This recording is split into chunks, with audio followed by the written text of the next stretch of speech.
Olá turma, tudo bem? Como vai? Prosseguindo com o nosso curso sobre campo elétrico, hoje nós vamos aprofundar um pouquinho sobre os conceitos das linhas do campo elétrico. Na aula passada, a gente viu lá que uma carga positiva pode ser representada as linhas do campo dela saindo da carga e as cargas negativas com as linhas entrando para dentro da carga dessa maneira.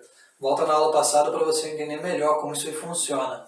Hoje nós vamos interagir um pouco com duas cargas diferentes. Vamos entender um pouco mais sobre como as linhas de campo elas vão ser direcionadas quando eu coloco duas cargas de sinais opostos, uma próxima da outra, duas cargas de sinais iguais, uma próxima da outra. Vamos pegar primeiro esse exemplo das cargas de sinais opostos. Colocando aqui duas cargas, uma carga mais que e uma carga menos que.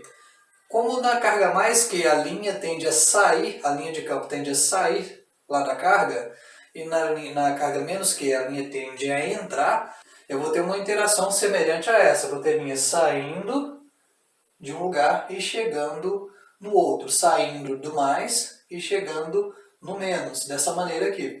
Trabalhando agora, colocando ali duas cargas de sinais iguais, o que acontece?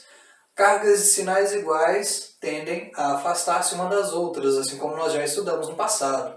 Então as linhas de campo dessas cargas também vão tender a afastar-se, a divergir uma da outra, a desencontrar uma da outra, tal como nessa figura que nós colocamos aqui. Conceito bem tranquilo e bem simples. E pensando nessas linhas de campo, um conceito bem importante de nós colocarmos aqui, imagina lá no espaço, eu tenho um ponto qualquer. Nesse ponto eu tenho a ação do campo devido a duas cargas diferentes. Pode ser de sinais iguais ou pode ser de sinais opostos. O campo dessas cargas jamais vai cruzar. Por quê? Se isso acontecesse, seria algo similar a essa figurinha representando. Eu teria dois vetores campo elétrico em um único ponto do espaço. Lembra aqui que eu estou falando de um ponto, não tem uma carga de prova ali não. Se tiver uma carga de prova, a gente aprendeu lá que tem aquele princípio da superposição. Aqui eu estou dizendo que as linhas de campo, imagina que eu tenho aqui um espaço, eu tenho várias cargas, elas geram um campo, essas linhas não se cruzam. Ou elas vão tender a se unir, como mostrei no início, ou a separar-se devido ao sinal dessas cargas aí. Beleza? Isso é importante demais. E falando dessas linhas também, imaginemos agora que nesse espaço eu tenho um objeto, eu tenho uma área, vamos pegar essa área aqui, e por ela estão passando linhas de campo. Quanto maior a quantidade de linhas de campo passando pelaquela área, maior vai ser a intensidade por área naquele objeto, ou naquele lugar do espaço. Isso nós chamamos de densidade de linhas de carga. Então, quanto maior também a minha intensidade do campo, quanto mais forte o meu campo, maior vai ser a densidade de linhas passando ali naquela região do espaço. A gente pode ter um exemplo para entender um pouco melhor como isso funciona. Vou colocar aqui um exercício bem simples, bem fácil. Então, partindo desse exemplo que eu coloquei aqui no quadro agora, a gente pode conferir uma forma disso ser cobrado, talvez numa prova do Enem ou qualquer outra coisa assim. Nós temos aqui no espaço 3 pontos, A, B e C. Esses 3 pontos passam por eles algumas linhas de carga.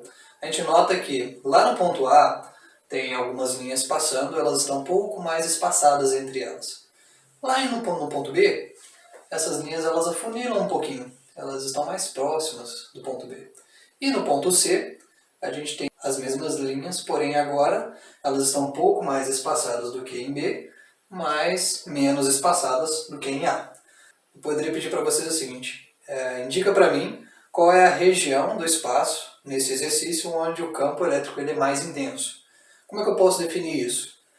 Lá em A eu tenho algumas linhas em uma determinada área passando. Isso dá uma densidade de linhas de campo elétrico passando pelaquela região.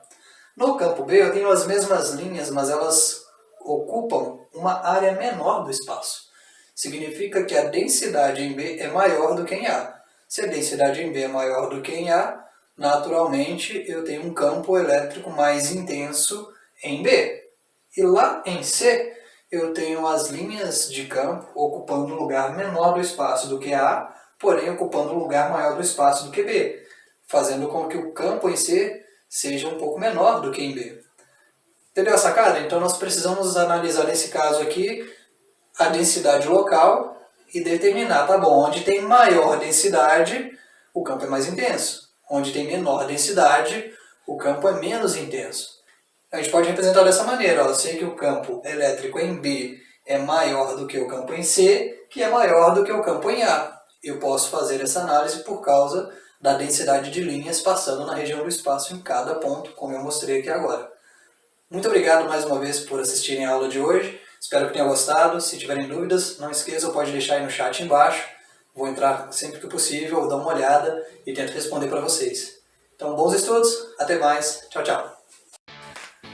Se você gostou dessa aula, se está gostando do nosso conteúdo, compartilhe com seus amigos, curta aí embaixo, comente, deixe suas dúvidas, a gente vai responder assim que possível e inscreva-se no nosso canal.